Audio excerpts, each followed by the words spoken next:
ask you questions, and then 15. Oh, shoot, we're recording this whole thing. No, I just started right now. Oh, yeah. Yeah. So, and then we have about 15 minutes at the end when we open it up for other people to ask you questions. All right, sounds good. With Joanne Butcher with Yes, blah, blah, blah, and the way to link to your calendar. You know what? I'm going to turn the recording.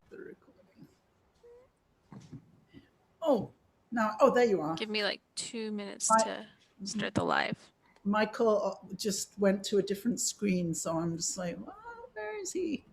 All right, good morning, everybody. Welcome to the Filmmakers Life, and I want to introduce you to Michael Mooleedhar, who I have known for several years now.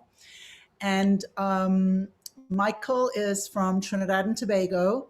My father is from Trinidad and Tobago, so and he's wearing, that's a Trinidad and Tobago flag, just so everybody is gonna know, what the flag is and all of that. I'm just going to be asking Michael a whole bunch of questions. I think actually before I say anything, I want to say that I made this month, November, I called it International Filmmaking. And I think of you as not only are you from Trinidad and Tobago, but there's some international something or other going on there that you're doing. So I'm very interested in that. But I'm going to start with the question I always like to start with, which is that how did you first know that you were a filmmaker? When did you first decide to become a filmmaker? Oh, that's such a good question. Nobody's ever thought of it. Nobody's ever thought of that. Good morning, everybody. It's a good question. I will try not to be long, but oddly enough, when I was in high school, which is St. Mary's College in Trinidad, I in Form 6 got a job at Movie Town as an usher, right? And essentially, just because I was saving up, I wanted a car, and I was like, oh, I want to buy this car, and I was saving up. And my parents told me wherever I would save up, they would match, and then I'd buy my car, right? But I would also watch all the movies in the cinema, and so I really think my love for cinema kind of started in Movie Town, just because I'd watch everything, and that was 10 cinemas all the time. And eventually, thinking how life would be in a very standard way, I applied for jobs, and then I got a job at an insurance company called Clico, which was one of the biggest, right? And it was so weird because it was my first time I had to wear a shirt and a tie, and I had a bald head because now I have a rasp. And I just felt like I did that for 1 year, and I was like, this real repetitive, and it's kind of the same every day. And I'm not sure if I was enjoying aspects, but then I didn't know if it was me exactly. But basically what kind of happened was I had a conversation with a manager because they made me permanent, right? And I went back to my desk and the manager was like, hey, so you're permanent now, meaning full-time with this company, and I'm 19 years old. And she was like, just like me, you came straight out of school and you started to work here, and look, I'm here 40 years now. And I just that night it dawned on me. I was like, I'm going to be in Clico in 40 years. No offense to Clico. I think that's amazing for people who could do that. But I realized I don't think I can do that. And I think a week later I resigned. And and it was kind of serendipitous. The same time I was resigning, we were starting the BA in film program. And I was like, I always had this interest in film. And I should note, I did literature in Form 6 in CIC, and I really enjoyed the literature classes. We had two amazing teachers. So I think that was the real connection. And I remember thinking, I wonder if this film program would be like my literature class. And because I basically only went to that class. I would miss the others, but I would never miss literature class. So I think the connection kind of built from those dots. And then when the film program came, my parents were like, well, if you're leaving your job, you should get a degree, the usual. And I was like, all right, I'll get a degree to have a film program. I'll go do that. And they were like, once you get a degree, we don't mind, it can be anything. And essentially it really started. And that would have been probably because I think I graduated in like 2009 or 10. So like essentially like 11, 12 years ago, I basically became a filmmaker. But while working movie down, I remember I would see things in films and feel like I could do that better. And, you know, I also really thought I would have like been more in the direction of Hollywood, but just after learning so much and all these different things. Not that I have a problem with Hollywood, and I think everybody aspires to be involved with the machine in some way, but also have an appreciation for, let's say, independent cinema too, you know? Well, this actually is the first thing I'm going to bring up about what I'm talking about, international. When you talk about Movie Town, I've been to Movie Town many times, but people don't necessarily know. So it's a big theater. There are, what did you say, 10 And screens? anyone in Port Spain. There is almost never a film on there that is not a big Hollywood movie. Almost never. And this is such a common experience in countries outside the US, maybe the UK. I don't know. But anyway, it's a very common experience. And you don't realize until when I've gone there and I've gone to Movie Town, I'm like, wow, people are seeing this one little tiny slice of film production. And and then it's frightening to me when I think about how those films are the ones that are kind of teaching the planet about life or something. I don't know. What do you know what I'm talking about? The diet, the film diet is all Hollywood, you know. I mean, and you could maybe try to figure out how to use that. Like when we were releasing Green Days, we tried to mirror it so people felt like it was a foreign film. But yeah, the diet, with the exception of maybe the Trinidad and Tobago Film Festival that, there introduces, different types of film. But the diet is basically 100% Hollywood. And, my film program, the theory side is what really introduced me to so many films. We watch Wong Kar-wai, In the Mood for Love. We watch Sutsi. We watch, cinema from all around the world, and it introduced me to so much, and I really got an appreciation for world cinema. Had a course that was just Indian cinema, and you watch all of Deepa Mehta, Earth, Water, Fire, and I was just sitting down there like this cinema that I had never experienced before. I kind of fell in love with it on some level, Nice. So, and was that at UE? Did you study? Yeah, UE film program, which I also lecture now, but like one course a semester. So I still kept that connection because I still want to give back, Right. And what do you lecture on in the film program there? So last semester I did marketing and distribution. So which was kind of nice because we could study, they could have studied Green Days by River as almost like a template or break it down. And I could show them like a lot of what I learned and experienced. So I kind of like follow the course outline, but then kind of spin a lot more in there. And this semester, because I think a lot going on, I was supposed to teach something else by doing introduction to cinema. But oddly enough, I've been enjoying it in a weird way because it's like me redoing that course almost. Yeah. Now with all I know, I'm approaching everything thinking, wow, like, because it's like it being filtered into me. It's like going back to school on some level, and I relearning it all, but with a different lens and appreciation, Yeah. So once you graduated from film school, then what did you do next? Because did you get to make films while you were at university or not? Yeah, so what I would say is I would start off by saying I got really lucky. My career started while I was in UE. And UE for me is very pivotal because we had a second year documentary course. And I don't know where it was, but which I probably shouldn't have been watching at that time. But I used to watch a lot of that HBO kind of pimps up, who is down. Like HBO had a who was it like late night TV documentary kind of style in the street kind of gritty stuff. And we had to do a documentary. And for some reason, like that was in my mind. And I was like, I want to do a documentary on the transvestite prostitutes that were in Europe, right? And I was making a joke because everybody had to submit like what a documentary going to be about. When I say a joke, like I was saying that because I remember noticing it because it's like a few streets from university, and they would have, you know, transvestite prostitutes. And they'd come out like 8, 9 p.m. You could see them. They'd be on the bus route in different areas. And that same weekend, I met like a counselor who counseled the prostitutes. And I was telling her, like, she was telling me what she did. And I was like, you know, I like in the film program, and I was saying I want to do a documentary on this. And we exchanged numbers, and she called me like the next week and was like, I asked them, and they said, okay. I was like, what? And I ended up doing this documentary.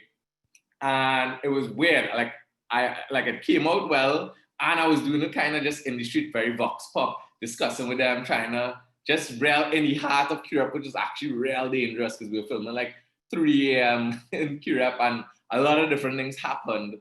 And it was my first real life experience, first production, feeding the crew with doubles, and very live and raw. Like when I look back, that's the rawest film I've ever made. Because if I look back on it now, and I'm like, it's so like, I just go in for it and raw and no direction, but it's kind of pure, just seeking that information.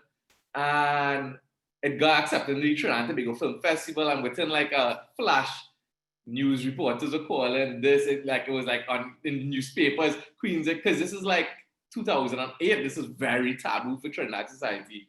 Then it kind of popped up. This is my first experience with any kind of legality in film, because it had some group who thought I was being exploitative, and they got a lawyer and sent me a letter, and like started to get a while. It was in the papers, it was calling me, it was in the film festival, and like it had this kind of, you know, explosion. But what was interesting about that is I have a mentor who I met through this process, which was a lady called Professor Patricia Mohammed, who I went on, and we still work to this day, and we made like so far maybe about 7 films together. But what was interesting about that is she had a connection, like, so she heard about the film, and she was the head of gender studies, and asked me if she could use it in their programs. I was like, yeah, sure. So we kind of, you know, gave the film there, and then I learned my first real lesson. Like, that was the most important thing. So, you know, what ended up happening was our association contacted me and was like, you need to stop showing the film, this exploitative, and I was telling her about this. And not to go too far into it, but she told me, oh, I know that person, let's go have a meeting with them, right? And it was incredible. It went, in that meeting, it went from they wanting to take the film down to her saying, why you all use the film for advocacy? And then they hiring us to do a follow-up film. And I was just like, whoa, this is like the thinking that I need to be having. Like, it was the first real time, because it went from a problem into getting a new job. Yes. And we did like a follow-up film, which that association got to own, as in we did it as a job. And what we did was interview the transvestite prostitutes as like in their normal, I guess, as men, and really hear their story and their side of it. Now, let me just say, the film was done very objectively. So it actually had a slant of being in support of them and their lifestyle, and also kind of say, you know, it didn't have much judgment. We just presenting it. And I saying that was really pivotal to understand. It kind of set my whole idea of business, how I would do business in the future, and look at problems as opportunities. It really instilled that in me. So when problems came now, I look at it and I act, before I react or do anything, I think, how can I use this problem and make it better? How can I now benefit from the problem? And that strategy has been very critical to, you know, I think my career moving forward in film, because it taught me a valuable lesson. Because I remember I was like, year 2 UE, I was scared. That was scary. I had to talk to a lawyer because they were like, we will sue you. I was like, what? I never been. And you know what? It also made me very like, because since then I've had, I don't know if you all know this as filmmakers, but you should have like 3 lawyers. Like, a lot of stuff goes on. Film is contracts. And you'll be shocked how much areas, like everything is a contract, right? Which is something you might know. Film have so much business and contracts in it, is crazy. Like, to do a movie, you might be on set for 27 days filming, just saying. But like, before that, you're gonna sign 400 contracts, you know, if you're involved in the process or something like that.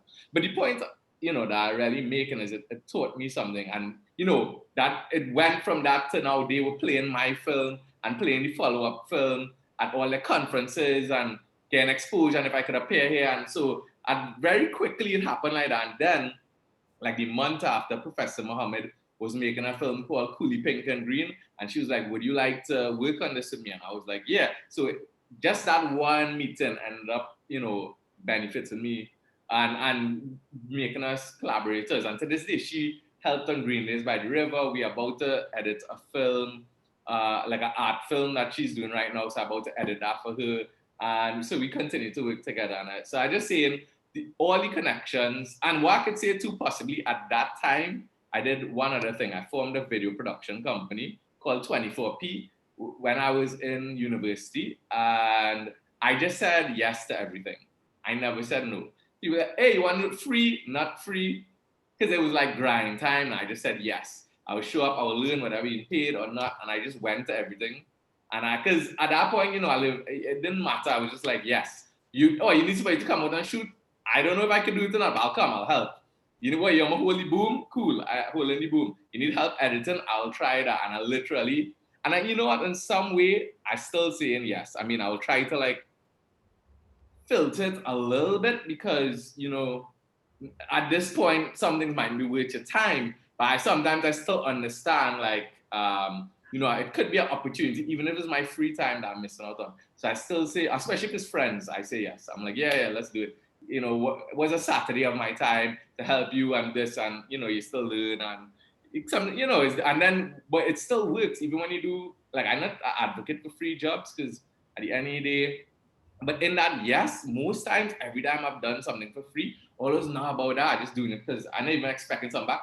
Those people have suggested me and I got like something else. So I was like, that's right. Once I realized how that world was working for me, I was just like, all right, cool. And that has been, I know I just going all over the place. But No. Because I'm letting you just go because that is, it's funny when I work with my clients and they think that I'm going to talk about marketing and distribution and things like that. But I'm trying to teach them things like saying yes, because saying yes to everything, and I have this client now she's just having work thrown at her from every direction. And she just says yes, and then you just have to build a bigger team or whatever that is. But you just keep saying yes, and maybe down the road there'll have to be a no. Yeah. Well, and the thing about the no's is they call somebody else, and you don't know what you look like is a weird thing. But it depends on where you want to be in it. I know I'm saying yes to everything has got me in trouble too. So, like, do not forget that. It has put me on projects where I'm like, oh my God, man, what is happening here? My brand should not be involved in this.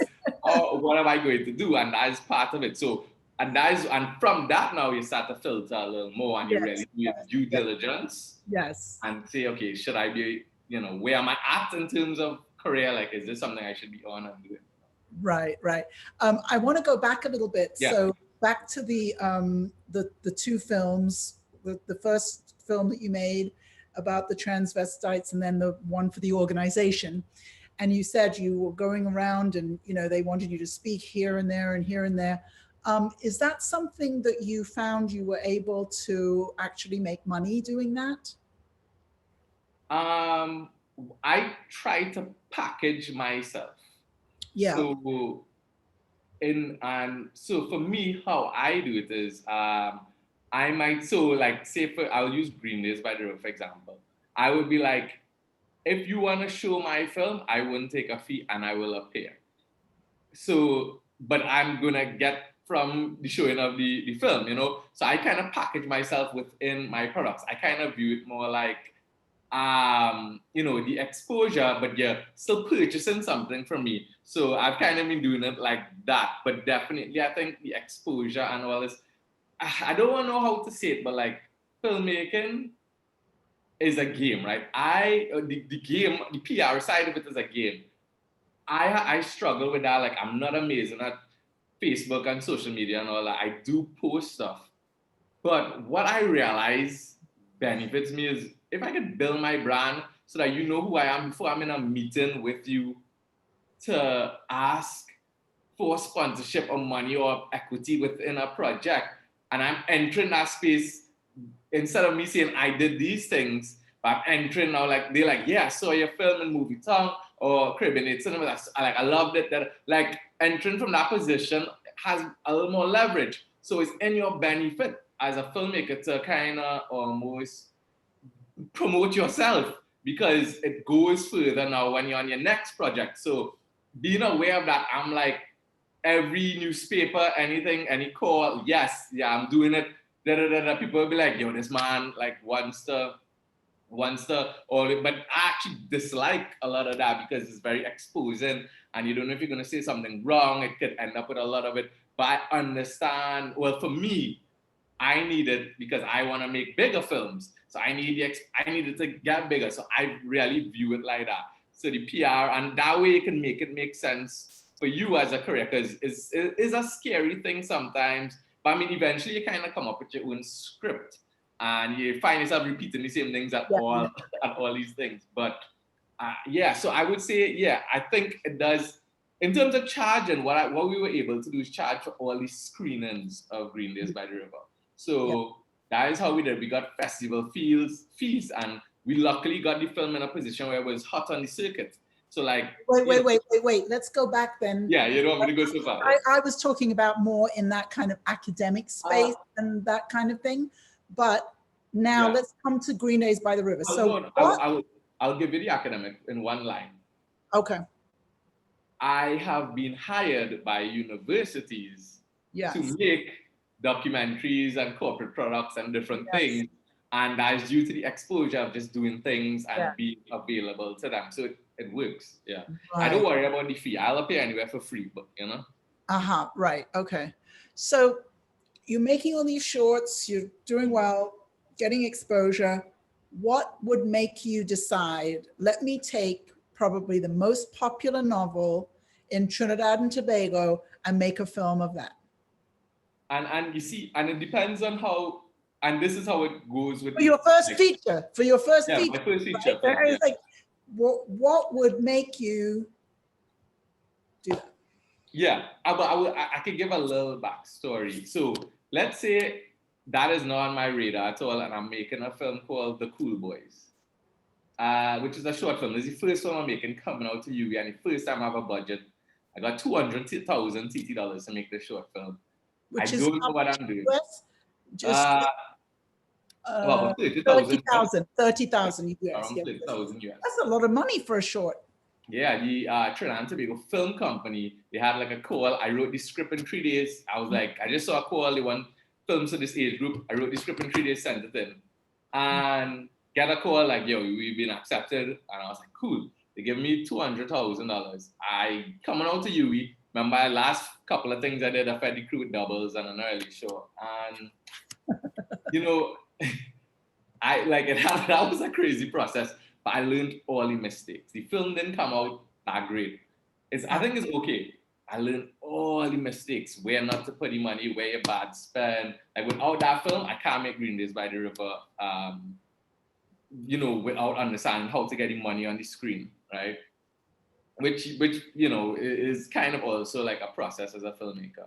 But during making that film, Dawn Cumberbatch, who wrote the script, not the writer of the book, she did an adaptation. And I think this also shows how important it is to have funds and all that, because I believe she wrote that script because they had a call where they wanted book adaptations. So scripts were being created for book adaptations. And so she wrote this screenplay for Green Days by the River because she asked the author if she could. And then she was planning to make it and didn't make it, but she was the screenwriter. And right after Cool Boys came out, she emailed me the script.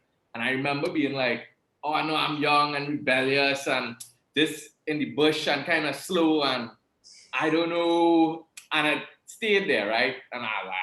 And then, you know, I moved on in my career or moved on just doing different things.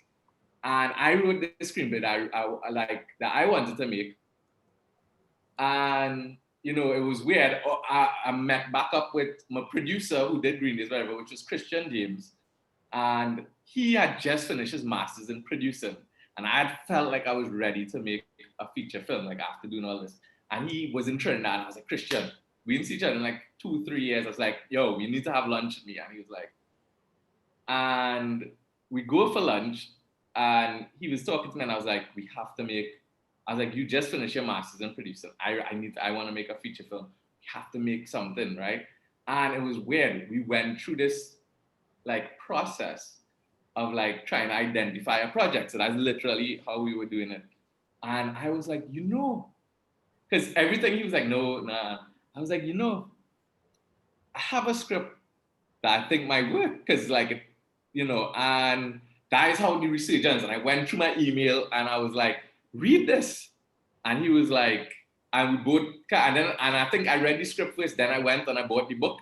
And I was like, I think, and it was like all the things came together in that one moment and we realized like, oh wow, this project actually is the one. And the book, and I mean, at that point we might have thought it was more manageable because, when you first have these thoughts, we were like, yeah, we just shoot it in the bush, how hard that would be.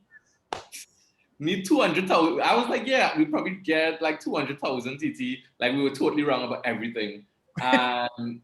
And make this film. And, so we talked to Dawn, I called up Dawn, then we went and talked to the author and it would like started to become, in play. And then we were like, okay, let's do this. And yeah, and even when I read the book, I was like, I had matured from the cool boys mindset of whatever into understanding what this book was, what it represented. And, so it took me to grow into understanding what that book and film, would mean and represent. And so it's kind of weird how things, happen and progress. So it wasn't like this. So I don't think, I just being honest, that this film exists without Dawn writing that script and that connection, because the script was already there. So it kind of was like, and it was a good script, might I add. Like when we read it, we were like, whoa, this is good. So, that was like one thing less for us to do. And then, we decided, okay, let's try and make this movie. But at that point, when we analyzed the project, and me as a director, I was already seeing what I could do with it. At that point, we really realized we had something. It's like, like we have the hits, we have a hit here, and it kind of moves that, which is a lot of pressure because I remember being out. I don't know if Bruce would appreciate me saying this, but Bruce Patterson was like, "Don't mess up Green Days by the River, that'll be the end of your career." And I'm like, "Oh yes, I do. Thanks for adding the pressure, But it also helped making me step up because I was aware that like this is a loved and beloved book by Trinidad and Tobago and the Caribbean. So we had to. So it's like a mix. It's like finding that right story, that feeling you're gonna have about it, and knowing you are the right person to tell the story, understanding what it is, seeing a route to financing, which would be more the producer. But I definitely, I was a part of that process. And when you look at it, you realize, okay, there is a route to this happening. And because, I have other scripts, how much projects we try to get off the ground before you get to one that really goes. It's like, I have something that I'm working on past 10 years now. Not that I've actively been funding it. It's just like, I know it's something I'm going to make like 10 years from now. I know I'm going to make that film because it's mine. But, I just don't feel like I can make it now because I just don't, I probably don't know how I have to build into it. And I think as filmmakers, we kind of begin to, have the things you're attracted to and you kind of hold them and you start to spin the discs of a few projects together. Yeah.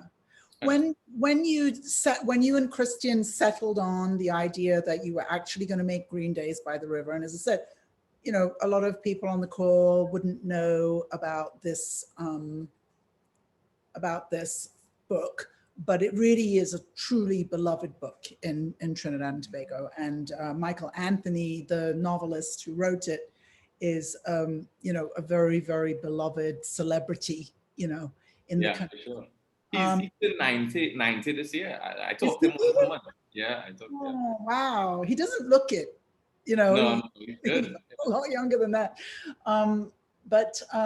So when you decided you were going to do that, from then till, let's say, the premiere, I was at the premiere, by the way. From then until the premiere, how long did that take? Till premiere, roughly 3 years. 3 years. That brings me to it took 3 years, but I was doing a lot of other work. I stopped it all. And we spent, Do you think 3 years is a long time? well, but I'm not sure. Yeah, I know in filmmaking it's not long, but I don't know, like I might need to say how we were operating. Like we treated Green Days like 8 to 4. Christian would come by me like 8 a.m., sometimes get me out of bed, and we would be like, okay, what are we doing? And work every day. We'd go find a coffee shop, and we spent every day together for like 2 years. Like as though it was an office, not making money. Like he lives in Ohio right now, but what happened was he had a scholarship when he did his master's, so he had to be in Trinidad for 2 years. So I tackled him at the right time where he had to be here.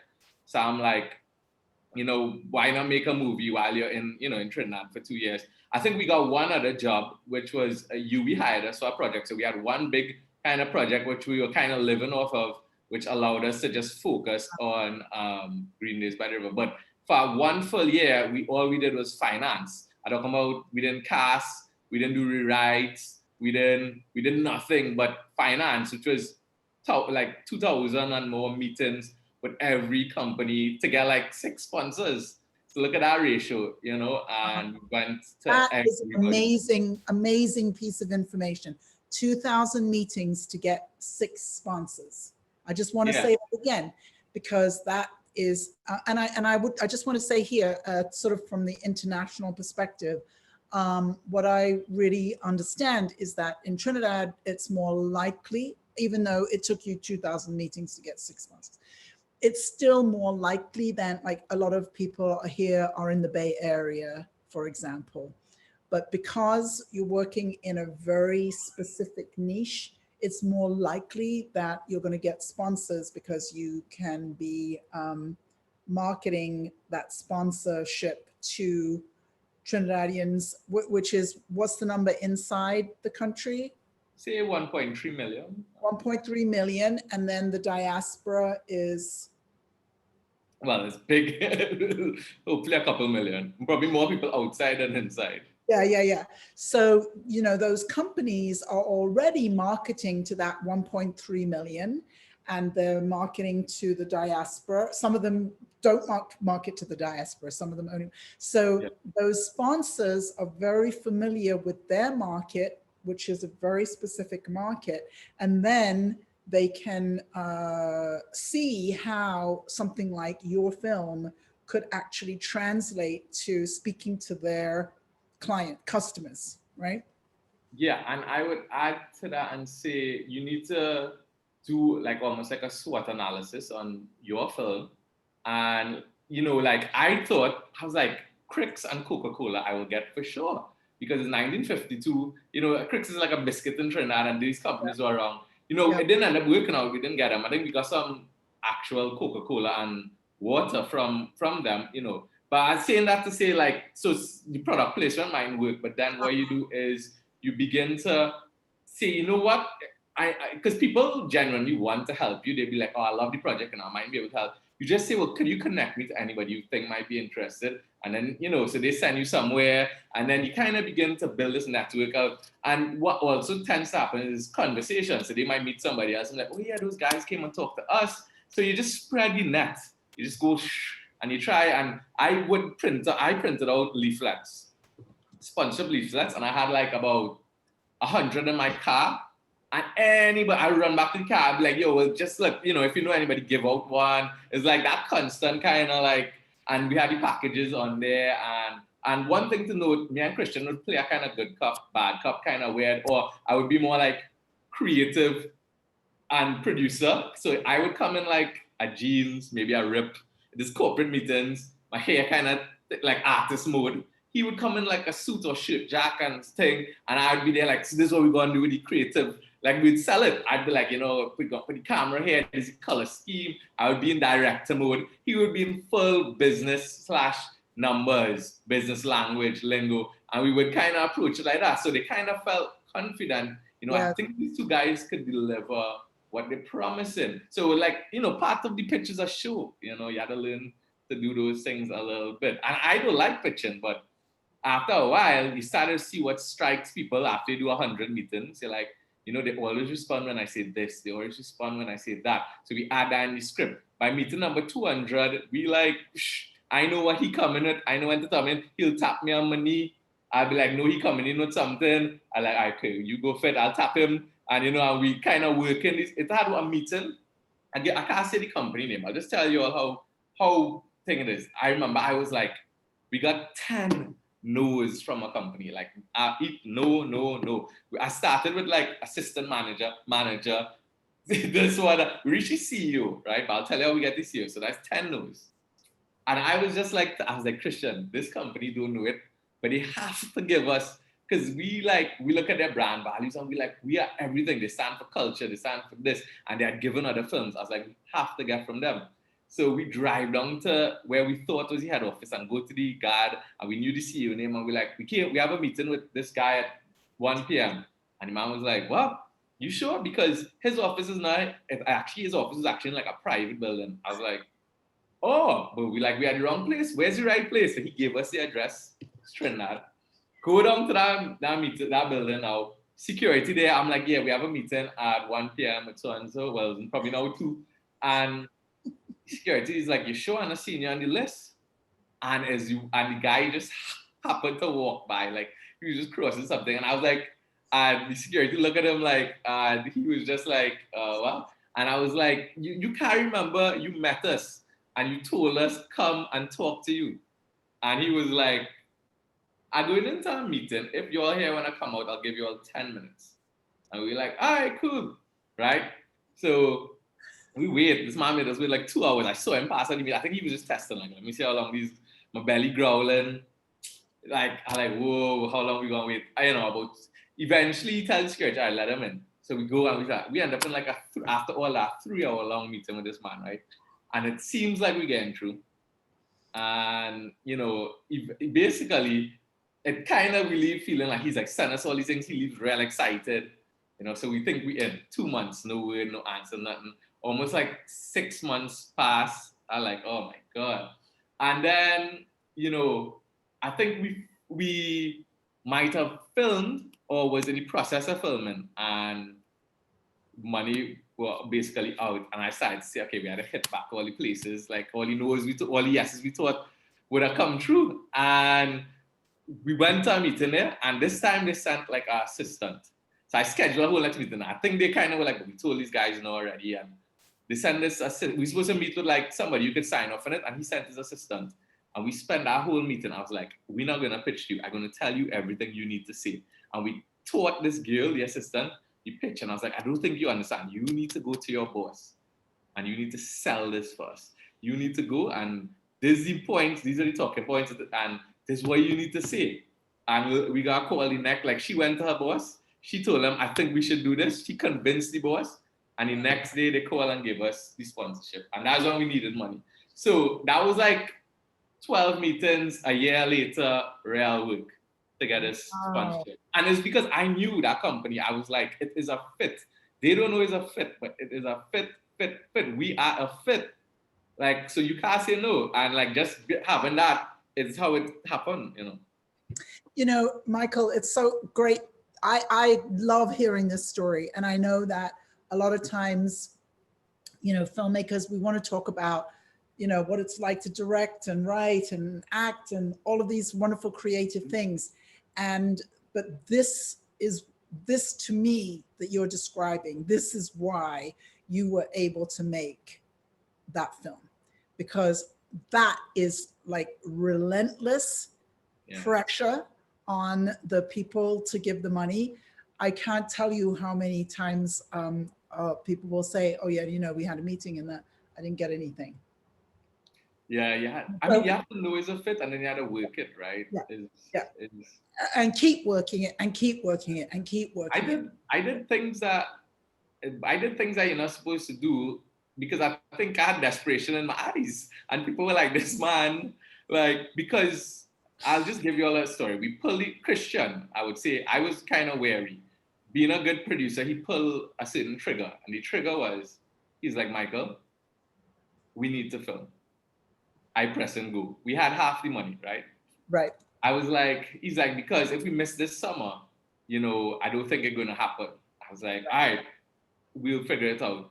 And so he pressed go. And I'll never forget this. It was like the scariest day of all of our lives, probably. We had a line producer from America, Ken, who is Christian's friend. So everybody pulled from the network. His friend doing his master's in producing. And Ken is in Trinidad, and he's like, I need an emergency meeting. So they're like, all right. And he, being a good line producer, did all the maths. And he was like, y'all are going to run out of money after 10 days of production. I do not know how you're going. We all need to film 27 days. I do not know how you're going to make this movie. And this is like the week before we're going to start filming. And we had promised money that was supposed to come in and didn't come in, all kind of different things. And it's like, all right, we go in. So we start day one. We reach all, like, after the first week of filming, you know what I'm doing? At night, watching dailies, editing a trailer, setting up meetings. I would finish shoot around 5, 6 p.m. And me and the producer, and he producing the whole day, because, it was all kind of things had to get organized. And then we would head to meetings by people's homes, 6, 7, showing them, this is what we filmed today. Look at this trailer, it's happening. Like, I just need, and I would get people, somebody would be like, how much? And I'd be like, why you don't pay for this one day of production? All kind of crazy stuff. We had an advertising company where we signed a sponsor. They helped us with the marketing. But what ended up happening was I went to him and he was like mentoring and how to approach companies. And I think it was like 2 days before, like we was probably like day 15.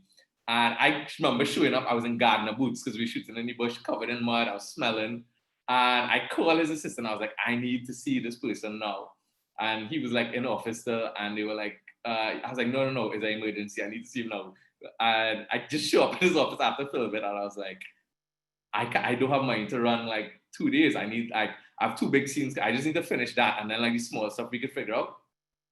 And he was like, how much you need?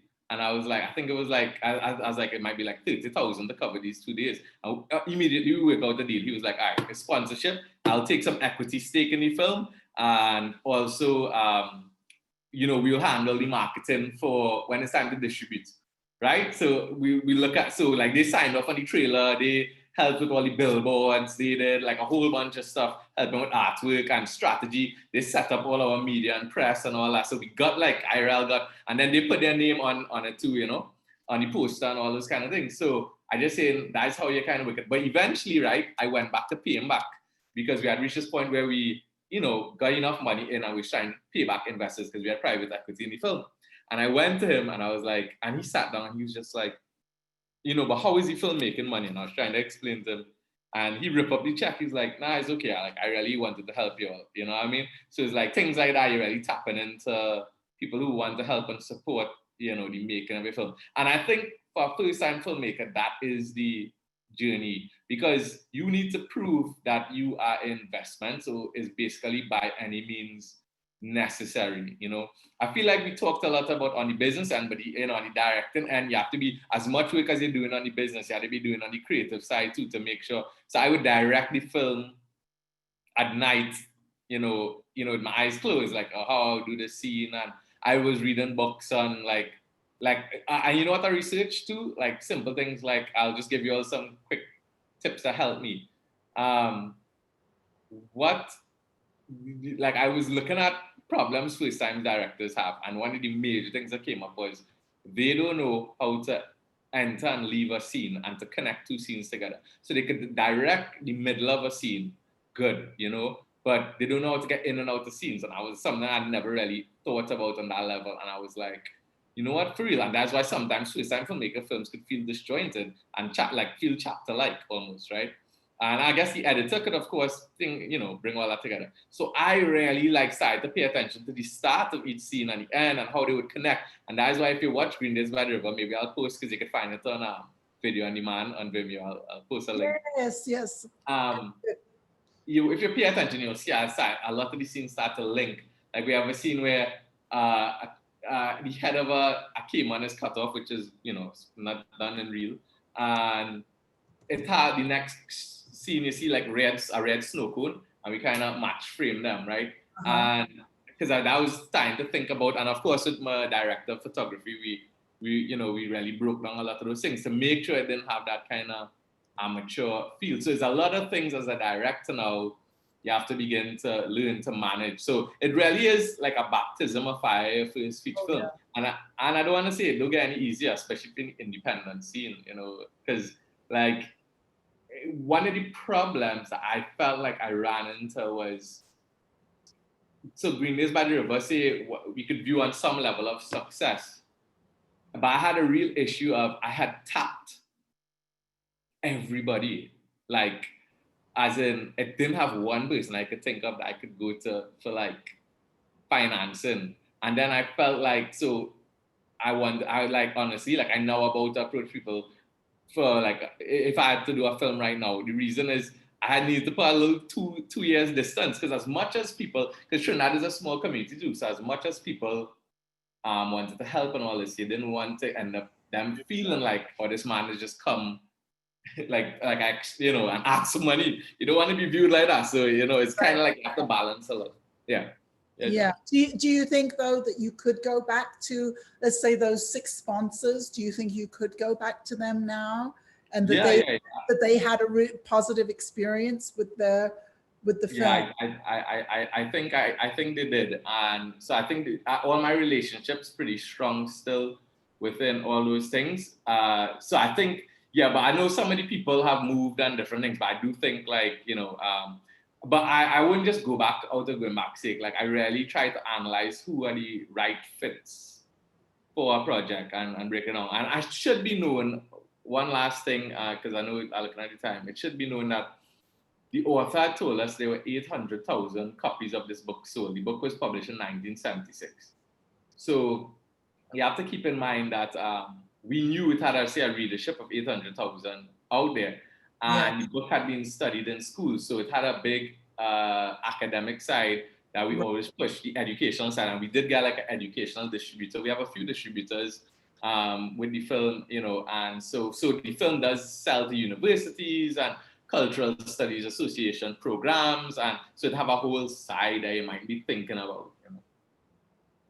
Yeah, that's very, very, very important that you knew up front that you had that whole educational distribution. The whole of Trinidad and Tobago would be interested. One of the things that I really was excited when I first met you, where you were running from cinema to cinema with the DCPs, you know, trying to get the DCPs to, and you taught me a big thing, which was that I don't think my American clients could necessarily do this, but in Trinidad, you were able to work with all of the theater chains and show the film in all of the theater chains. Again, it's like working with a very specific niche market that you were able to do that.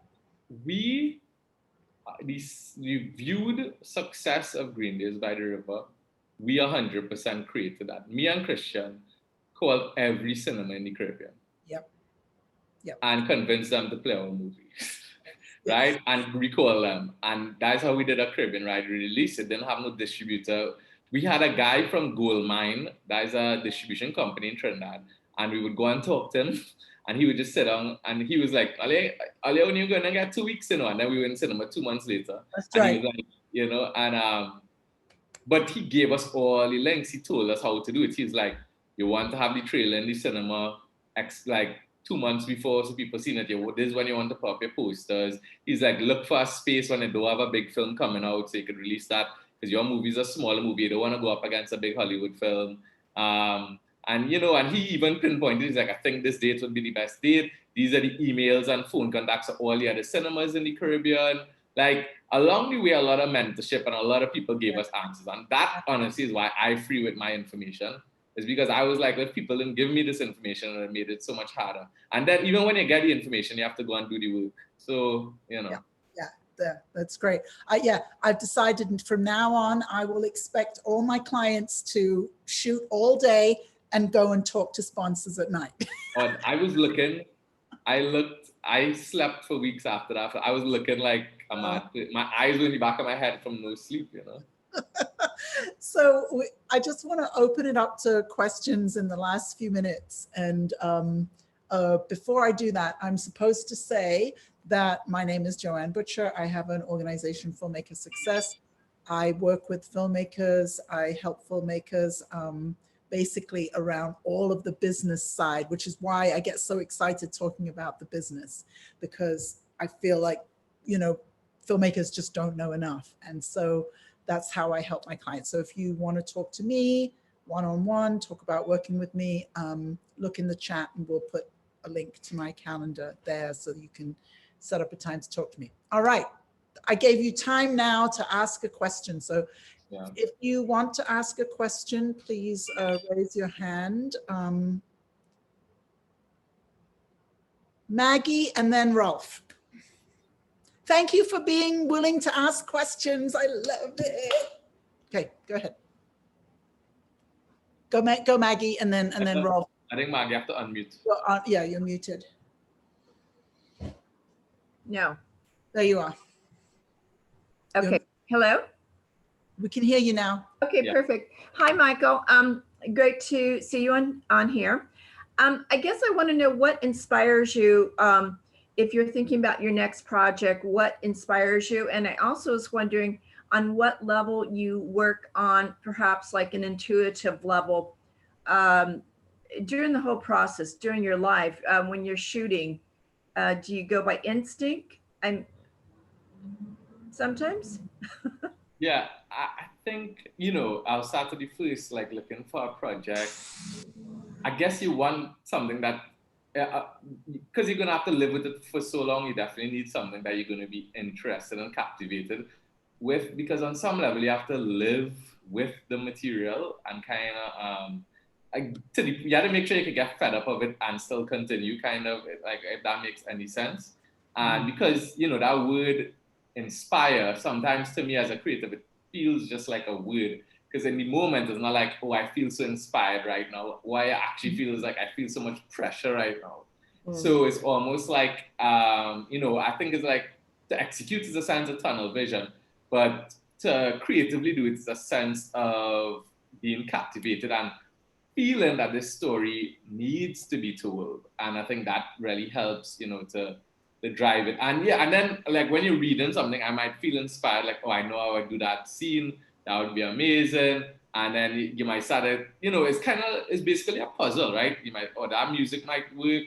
And then you start to think about all the elements, the lighting, oh, wow. And because you want to really create something that, you know, at the end of the day, could maybe satisfy, for me, both are artistic and like, I try to merge both, like, satisfy the artist, but I want to satisfy the business side too, in a particular blend, right? So that's kind of like maybe more my brand or what I'm trying to do. So I'm aware of both sides. And then intuitively, I think I definitely go 70% prepared for what. So when if I directing something on set, I want to have done that 5 times before, maybe in rehearsal, and also,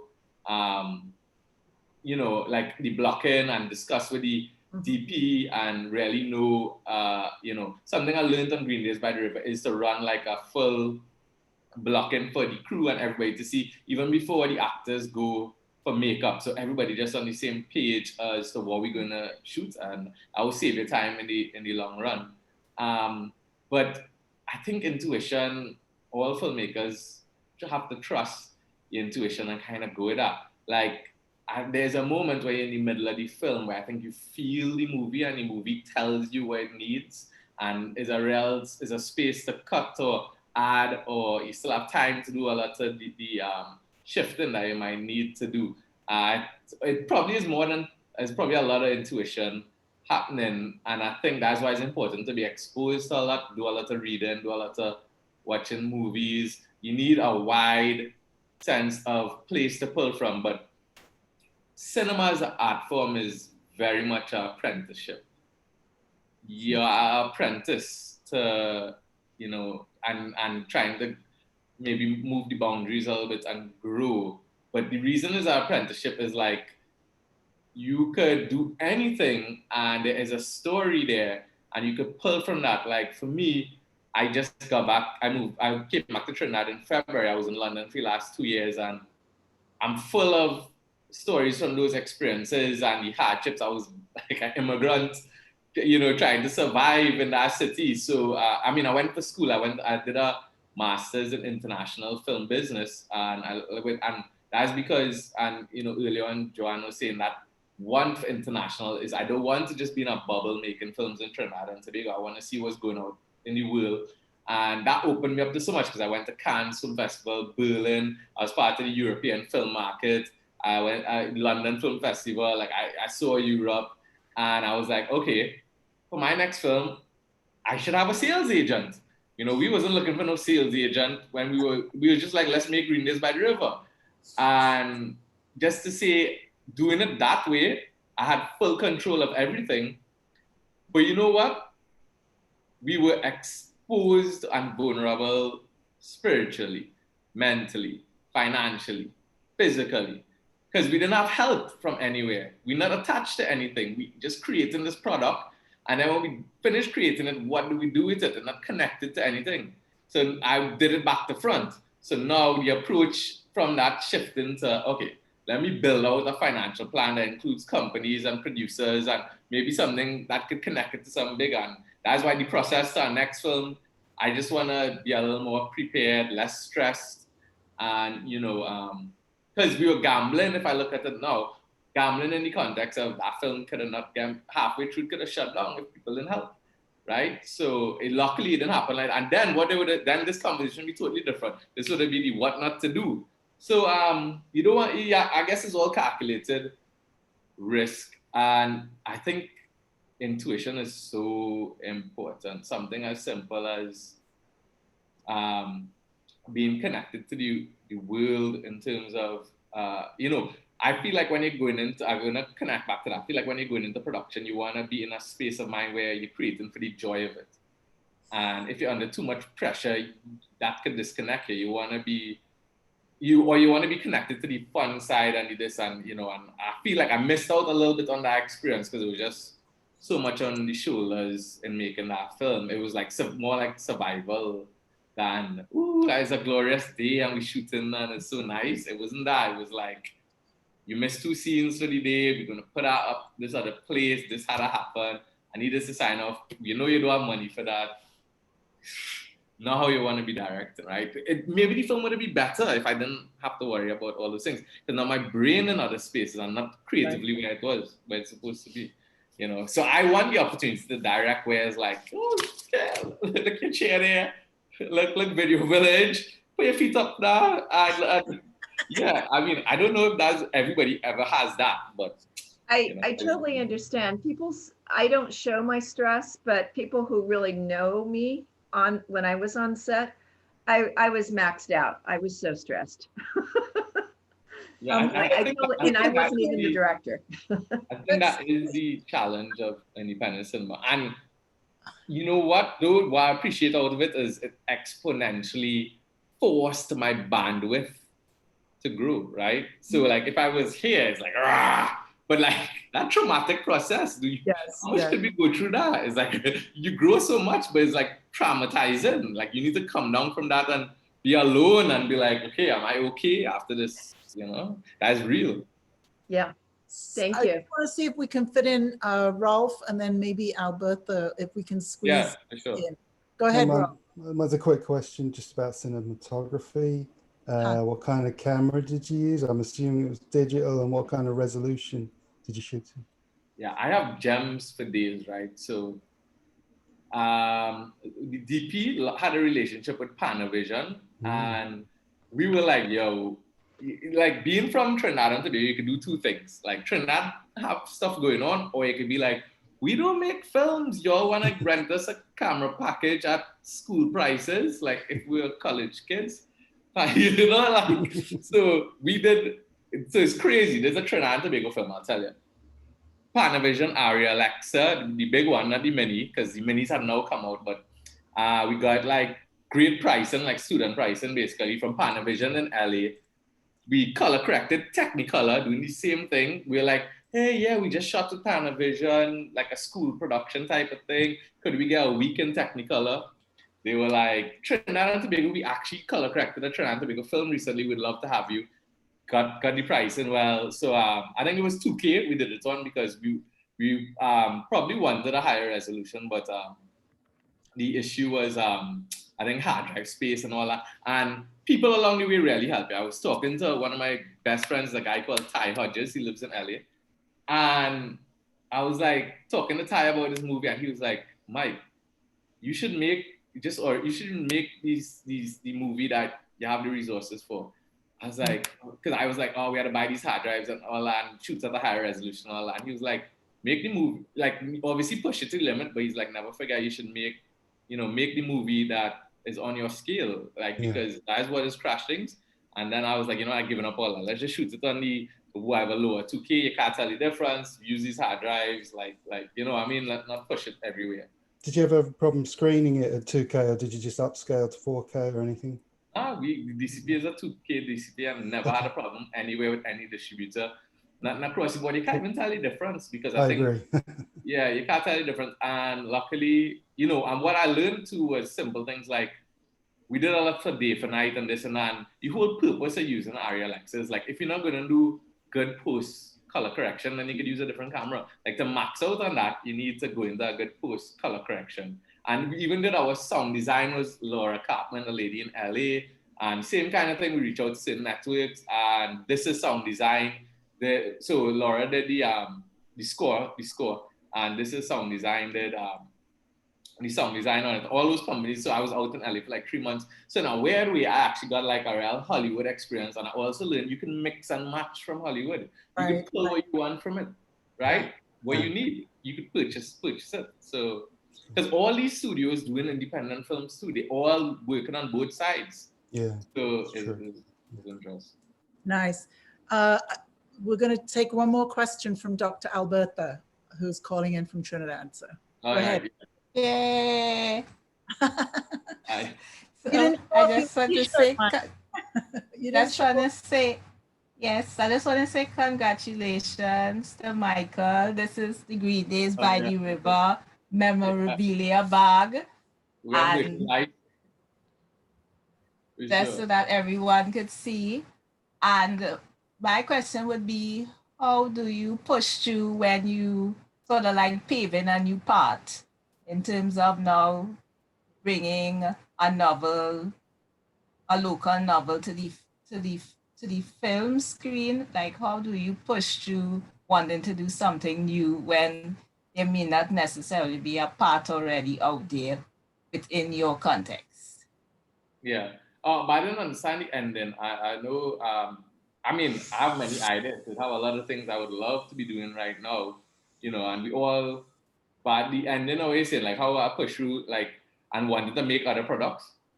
Or like how you would have pushed through with this particular film. Where did you dig deep for the inspiration when it's like a new project? Because, like, you can't say, well, X did a novel in Trinidad and turned it to film. You sort of like doing it new, where you found where did you grab for the inspiration? Okay.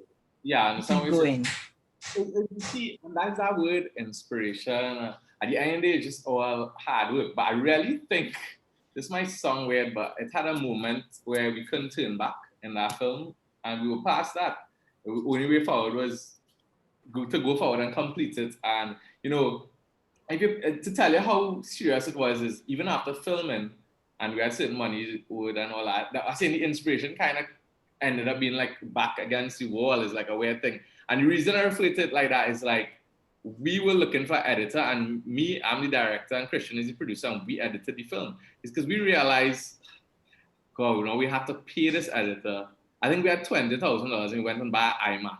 And we were like, let's just edit the movie. Yes, because what we're going to do right now, like 2 weeks had passed from filming. We were like kind of regrouping. It was like, that could easily turn into 2, 3, 10 months. And, and then we had like thousands of promises made from sponsors and people, crew. We had a good crew, and, people went above and beyond.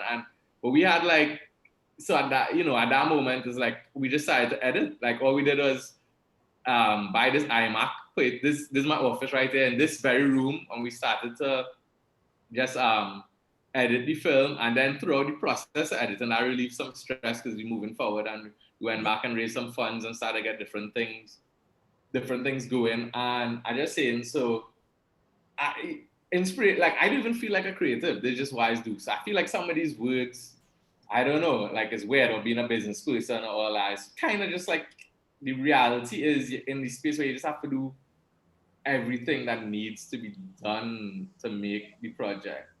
Right. Which means like down to like if a trash bag fall in your driveway, reality is nobody might pick it up. I might go and pick it up. I'm the director, but I don't care at this point. It's like the trash bag needs to get moved.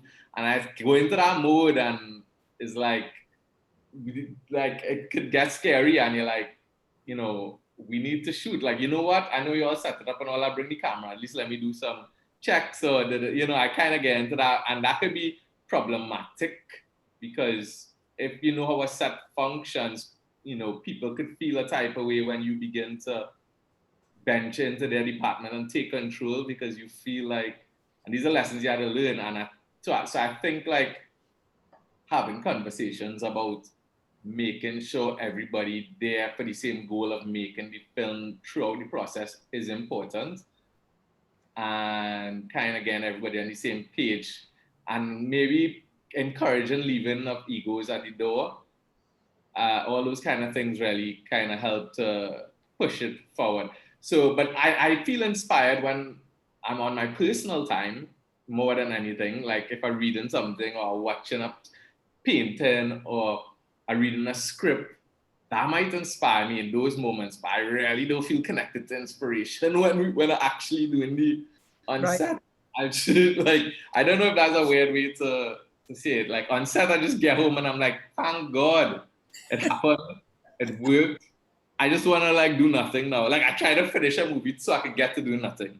Like it's a real weird balance. I had met a filmmaker recently and he said, you know, oh, I'm coming back to film after a lot of years. I had forgotten that it's like being on a construction site. It is. I thought that was really good. It's like people think that there's some glamorous thing. No.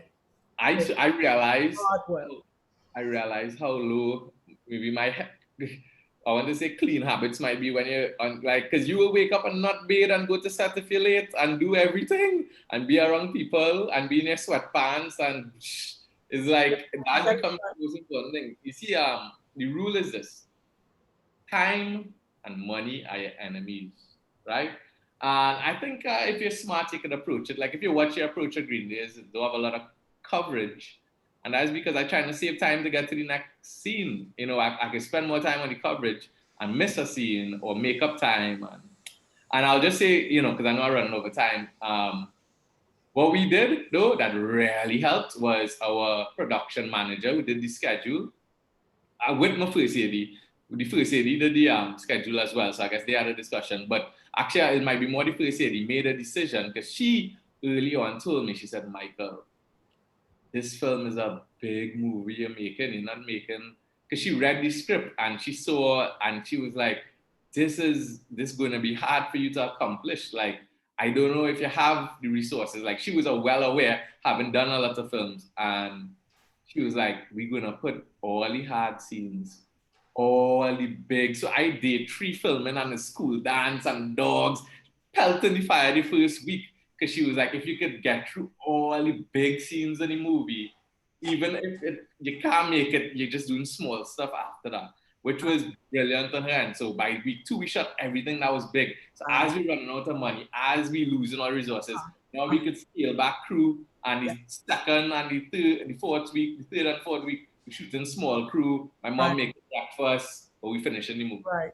Oh, that's great. That's great. That's some fabulous advice. So let's close it up. And I want to thank you so much, Michael. And you were talking about international sales agents. So next week, I'm bringing as my guest Mark Lewis, who I think you should meet, Michael.